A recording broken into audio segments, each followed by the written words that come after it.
So really, there's only one way to sum up President Biden's windfall profits tax proposal. I thought the Wall Street Journal had it just about right. Energy for dummies. All right. Somebody who is certainly not, but joining us now, North Dakota Senator, the great Kevin Cramer. You know, Senator Cramer, I mean, the journals, I've pounded it the last couple of days. There's no other way you can look at it. It is so bloody stupid. Been tried before. So sure, you tax something, you get less of it. That jacks up the price, increases the inflation rate, which Jay Powell clearly doesn't know what to do with anyway. So what's your take about energy policy for dummies? What do you make of that? Well, he certainly qualifies, and the two people standing next to him at his little announcement looked sillier than he did. I mean, here you have an energy secretary and a treasury secretary, somebody in Janet Yellen who actually must know better. I'm not sure about the energy secretary, but she must know better. Just standing there staring blankly while he utters this complete nonsense. While he drives down production, driving up the price, he then complains that companies are making too much profits and not spending them on reinvestment, which he won't allow them to do. And then he's going to punish them with a windfall tax, which of course only adds to the price one more time.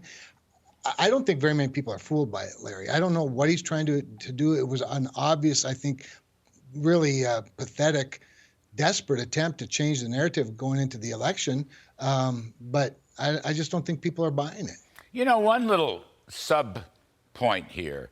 Exxon, okay, so Exxon making a lot of money this year. Exxon lost $20 billion during the COVID year. $20 billion. So they're just getting back what they gave up because of the shutdowns and COVID during the pandemic. So what? But of course, Biden wouldn't give them that. Plus, he impugned their patriotism. We had Mike Summers on last night on the from the American Petroleum Institute, right? I mean, oil companies, they're doing the best they can. If you say every day, I hate oil companies, I'm going to shut you down. Well, guess what? They're not going to produce or invest. I mean, again, this is energy for dummies. That's exactly right. But it's also, even if you don't understand energy, if you just understand supply side economics a little bit, you'd understand that, you know, discouraging supply and increasing demand is going to bring up the price, and that if you discourage further production, that the companies will have less to do with their money. They can't reinvest it. You won't let them reinvest it. So it's all very peculiar. And like I said, I think it's desperate. I'm not sure the president understands Economics 101, but certainly the Treasury Secretary should understand it. So, no, it's very frustrating. But throw on top of that, now they want to give a whole bunch of money to people so they can pay their rising heat costs this winter, which are going to be perhaps as much as 50% or more higher than last year because of their policies.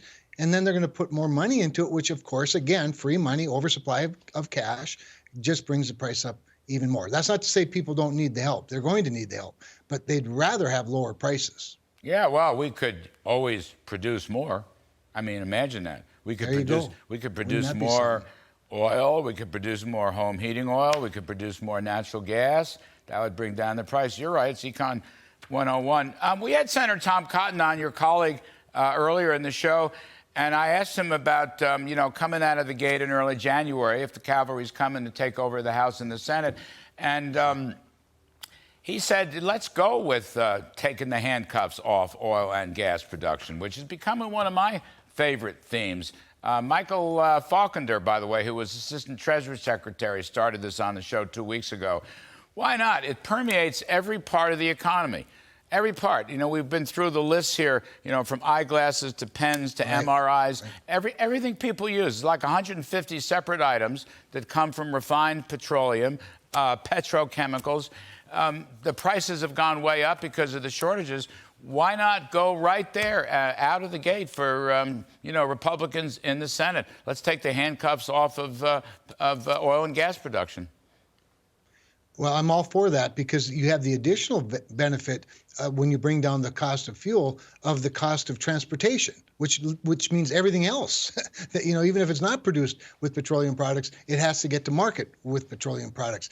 But it would be a heck of a fight, but it's a fight that we have to have. I actually think some people, even on the left, would be relieved if they could blame Republicans for taking the handcuffs off of the energy sector for a while.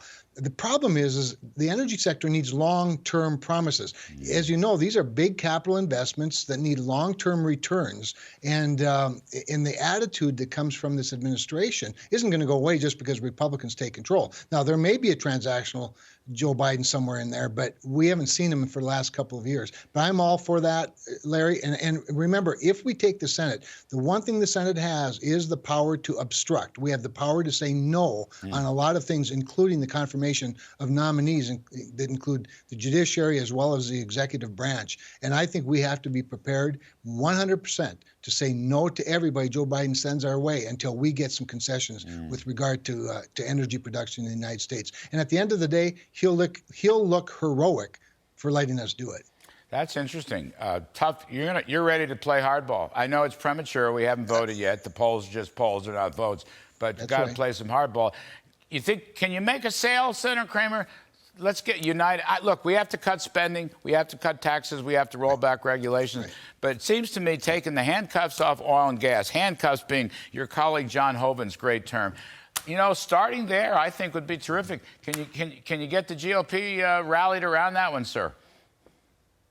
Well, we'll see how big the majority is if in fact we get the majority. The numbers do matter, obviously, and who is in that majority will matter. I know this, looking at the crop of new candidates, whether they're replacing Republicans like Dr. Oz, replacing Pat Toomey, or Herschel Walker, a new person replacing a Democrat. There's a good crop of new candidates. And if we get to 52, get to 53, knowing who these people are going to be, I think we're going to have a really strong freshman class that'll be helpful to the rest of us that want to play this hardball, as you call it. Because in a divided government, this is when transactions can take place, Larry. So, but you have to have some leverage. And I think we have to use our leverage, even if it's just in the legislative branch. I like that. No, I like the leverage. I like the appointments leverage. I like the ambassadorial leverage. Senator Kevin Cramer, thank you, sir. As always, appreciate it.